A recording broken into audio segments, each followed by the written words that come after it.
Hello everyone, स्वागत है आपका फिर से हमारे यूट्यूब चैनल पर। तो जैसा कि बच्चों आपको पता है, मैं हमेशा आपके लिए एड ग्रेड सोल्यूशन लाती रहती हूँ। इस बार फिर से बच्चों मैं आपके लिए एड ग्रेड अभ्यास पुस्तिका विज्ञान कक्षा 6 लेकर आई हूँ, जहाँ आज हम इस विज्ञान में देखने वाले हैं बच्चों अध्याय 1, जहाँ हम शुरू करेंगे एड ग्रेड अभ्यास पुस्तिका का अध्याय 1, जहाँ हमें दिया हुआ है विज्ञान का अनूठा संसार। बच्चों अध्याय का नाम दिया है विज्ञान का अनूठा संसार। इस अध्याय में बच्चों आपको जितने भी एड ग्रेड के प्रश्न उत्तर दिए गए हैं उन सभी के हम प्रश्न उत्तर देखेंगे। और ये वीडियो थोड़ी सी लंबी हो सकती है बच्चों, इसलिए ये वीडियो पूरी देखें। तो चलिए बच्चों आज की इस वीडियो में शुरू करते हैं कक्षा 6 विज्ञान एड ग्रेड अभ्यास पुस्तिका अध्याय 1 विज्ञान का अनूठा संसार। जहां बच्चों आपको सबसे पहले प्रश्न दिया हुआ है बहुविकल्पी प्रश्न। प्रश्न नंबर 1 है सही विकल्प चुनकर लिखिए। यहाँ बच्चों आपको 4 ऑब्जेक्ट दिए जाएंगे, उनमें से जो सही है उस पर ही आपको टिक करना है। क्वेश्चन नंबर पहला है निम्नलिखित में से कौन सा कार्य विज्ञान की खोजों का हिस्सा नहीं है। आपको बताना है कि इनमें से कौन सा कार्य है जो विज्ञान की खोजों का हिस्सा नहीं है। उत्तर में हम लिखेंगे सिर्फ सिद्धांत याद करना। ऑप्शन डी जो है बच्चों यहाँ आपका सही उत्तर रहेगा, सिर्फ सिद्धांत याद करना। इसके बाद है नंबर 2 पे वैज्ञानिक प्रश्न पूछने के बाद सबसे अगला कदम क्या होता है। यदि वैज्ञानिक प्रश्न पूछने के बाद सबसे अगला कदम क्या होता है आपको बताना है। उत्तर में हम लिखेंगे अनुमान लगाना। ऑप्शन ए जो है यहाँ बच्चों आपका सही उत्तर रहेगा, अनुमान लगाना। नंबर 3 प्रश्न है विज्ञान में प्रयोग का क्या उद्देश्य होता है। आपको बताना है विज्ञान में प्रयोग का क्या उद्देश्य होता है। उत्तर में हम लिखेंगे अनुमान का सत्यापन करना। ऑप्शन सी जो है बच्चों यहाँ आपका सही उत्तर रहेगा। इसके बाद है नंबर 4 विज्ञान के अंतर्गत किस प्रकार की प्रक्रिया शामिल होती है। आपको बताना है विज्ञान के अंतर्गत किस प्रकार की प्रक्रिया शामिल होती है। तो उत्तर में हम लिखेंगे अवलोकन, अनुमान और परीक्षण। ऑप्शन सी जो है बच्चों ये आपका सही उत्तर रहेगा, अवलोकन, अनुमान और परीक्षण। अब इसके बाद दिया हुआ है नंबर 5 पे विज्ञान क्या है। बच्चों यहाँ पर आपको बताना विज्ञान क्या है। उत्तर में हम लिखेंगे विज्ञान सोचने समझने और कार्य करने का माध्यम है। विज्ञान क्या है, सोचने समझने और कार्य करने का एक माध्यम है। ऑप्शन डी जो है बच्चों आपका सही उत्तर रहेगा। इसके बाद नंबर 6 पे दिया हुआ है विद्यालय जाते समय हरदीप के साइकिल के पहिए की हवा निकल गई, उसका इसका वैज्ञानिक कारण क्या हो सकता है। आपको बताना विद्यालय जाते समय हरदीप की साइकिल की क्या हुआ, हवा निकल गई, इसका वैज्ञानिक कारण आपको बताना है। उत्तर में हम लिखेंगे टायर में कोई नुकीली वस्तु चुभ जाने के कारण क्या हुआ है। टायर में कोई नुकीली वस्तु चुभ गई जिसके कारण उसके साइकिल की हवा निकल चुकी है। ऑप्शन बच्चों यहाँ पर आपका बी वाला जो है वो सही उत्तर रहेगा, तो यहाँ हम बी नंबर के ऑप्शन पे टिक करेंगे।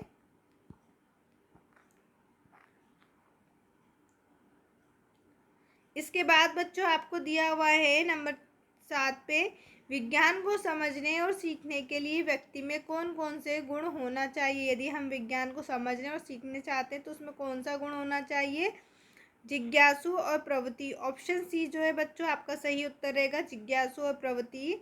इसके बाद है नंबर 8 विज्ञान में किसी वस्तु, घटना या कोई खोज के निर्णय पर पहुंचना कब आनंददायक होता है। उत्तर में हम लिखेंगे जब कार्य को समूह में किया जाता है।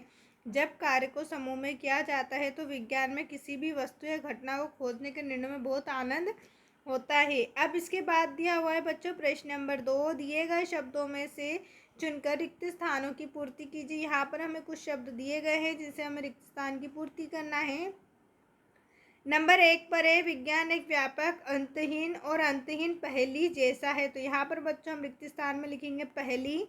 इसके बाद है नंबर 2 एक कैटरपिलर सुंदर तितली में परिवर्तित होती है। नंबर 3 पर है हमारे शरीर के वृद्धि विकास के लिए भोजन आवश्यक है। नंबर 4 पर है विज्ञान हमारे प्रश्नों के उत्तर देने में सहायक है। नंबर 5 नई वस्तु की खोज करने के लिए वैज्ञानिक विधि का प्रयोग किया जाता है। इसके बाद बच्चों हम आएंगे अति लघुत्तरी प्रश्न पर। प्रश्न नंबर 3 है पृथ्वी पर किसी सजीव के जीवन के अस्तित्व के लिए क्या क्या आवश्यकताएं हैं। यदि विज्ञान के अनुसार पृथ्वी पर किसी सजीव के जीवन के अस्तित्व के लिए उससे किस किस चीज़ों की आवश्यकता होती है? उत्तर में हम लिखेंगे पृथ्वी पर किसी सजीव के जीवन के अस्तित्व के लिए जल, वायु, सूर्य का प्रकाश तथा उपयुक्त तापमान की आवश्यकता होती है। इसके बाद है नंबर 4 प्रश्न, जिज्ञासा शब्द का इस पुस्तक के शीर्षक में क्या महत्व है?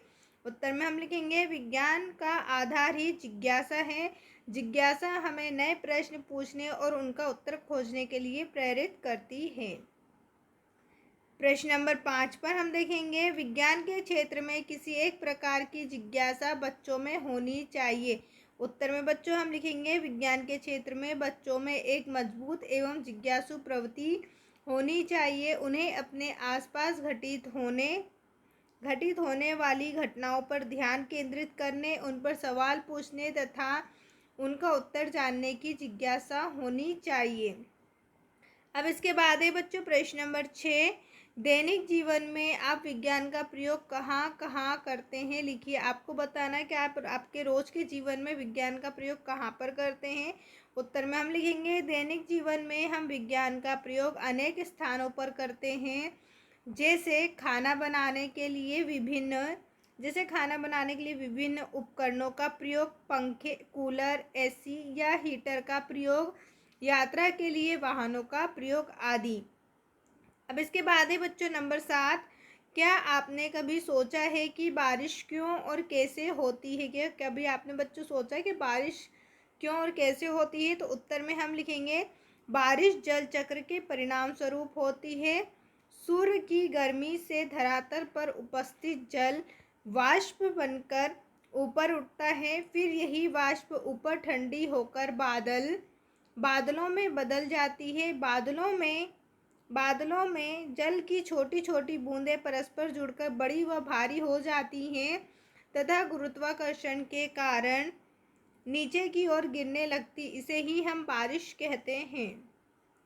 अब इसके बाद बच्चों आपको दिया हुआ है लघुत्तरी प्रश्न। प्रश्न नंबर 8 है विज्ञान के अध्ययन के दौरान प्रश्न पूछना क्यों महत्वपूर्ण है? विज्ञान का यदि हम अध्ययन करते हैं तो उसके दौरान हमें प्रश्न पूछना क्यों आवश्यक है? उत्तर में हम लिखेंगे विज्ञान के अध्ययन के दौरान प्रश्न पूछना महत्वपूर्ण है क्योंकि इससे हमारी जिज्ञासा और समझ बढ़ती है। हमें अपने चारों ओर की दुनिया को बेहतर ढंग से समझ पाते हैं, साथ ही हमारे ज्ञान में वृद्धि भी होती है। इसके बाद प्रश्न नंबर 9 बच्चों आपको दिया हुआ है, क्या आपने कभी देखा है रात में सितारे चमकते क्यों दिखाई देते हैं? इसका वैज्ञानिक कारण क्या है? आपको बताना कि रात में सितारे चमकते हुए क्यों दिखाई देते हैं। उत्तर में हम लिखेंगे रात में सितारे चमकते हुए दिखाई देते हैं क्योंकि दिन में सूर्य की तेज रोशनी के कारण हम उन्हें देख नहीं पाते, परंतु रात में जब अंधेरा होता है तो हम सितारों को चमकते हुए देख पाते हैं। प्रश्न नंबर 10 दिया हुआ है बच्चों, वैज्ञानिक कौन होते हैं, वे क्या कार्य करते हैं? उत्तर में हम लिखेंगे वैज्ञानिक वे लोग होते हैं जो प्रकृति के रहस्यों को जानने और समस्याओं का समाधान खोजने के लिए विभिन्न प्रयोगों के माध्यम से नई खोज करते हैं और हमारे जीवन सुविधापूर्ण बनाते हैं। इसके बाद है प्रश्न नंबर 11, विज्ञान के अध्ययन में सामूहिक कार्य टीम वर्क का क्या महत्व है? आपको बताना विज्ञान के अध्ययन में टीम वर्क क्यों आवश्यक है। उत्तर में हम लिखेंगे विज्ञान के अध्ययन में सामूहिक कार्य टीम वर्क का अत्यंत महत्व है क्योंकि यह विभिन्न दृष्टिकोणों को जोड़ता है, ज्ञान का विस्तार करता है तथा समस्या का बेहतर समाधान करने में मदद करता है। इससे न केवल कार्य की गति बढ़ती है बल्कि इसकी गुणवत्ता भी उत्तम होती है। अब इसके बाद अगला प्रश्न बच्चों दिया हुआ है प्रश्न नंबर 12, विज्ञान का अध्ययन करते समय किन किन मूल्यों का अपनाना चाहिए? विज्ञान का यदि हम अध्ययन करते हैं तो हमें किन किन मूल्यों को अपनाना चाहिए? उत्तर में लिखेंगे विज्ञान का अध्ययन करते समय हमें जिज्ञासा, ईमानदारी, निष्पक्षता, तर्क संगतता एवं खुले विचारों जैसे मूल्यों को अपनाना चाहिए। अब इसके बाद बच्चों हम अगला प्रश्न देखेंगे। अगला प्रश्न करने से पहले मेरे बच्चों, अगर अभी तक आपने हमारे चैनल को सब्सक्राइब नहीं किया है तो चैनल को ज़रूर सब्सक्राइब करें, वीडियो को लाइक करके अपने सभी दोस्तों के साथ शेयर ज़रूर करें। बस जो इस चैनल पे जितने भी एडग्रेड हैं उन सभी एडग्रेडों का आपको सल्यूशन दिया जाता है। साथ ही साथ आपकी जो भी एग्ज़ाम्स होती हैं, वार्षिक, त्रैमासिक, एमपी बोर्ड की जितनी भी एग्ज़ाम्स होती हैं उन सभी एग्ज़ाम्स का पेपर सोल्यूशन भी आपको इस चैनल पर दिया जाता है। तो चैनल को ज़रूर सब्सक्राइब करें जिससे हर वीडियो आपको मिलती रहे।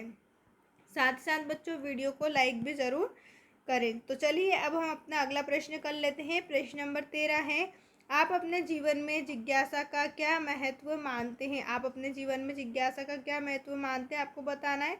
उत्तर में हम लिखेंगे, जिज्ञासा की मेरे जीवन में महत्वपूर्ण भूमिका है। यहाँ मुझे कई चीज़ें सीखने, अपने चारों ओर की वस्तुओं को समझने तथा अपने लक्ष्यों को प्राप्त करने के लिए हमेशा प्रेरित करती है। इसके अतिरिक्त यहाँ मुझे जीवन में अधिक खुशी एवं संतोष देती है। अगला प्रश्न है प्रश्न नंबर 14, आपके अनुसार पृथ्वी पर जल की क्या भूमिका है?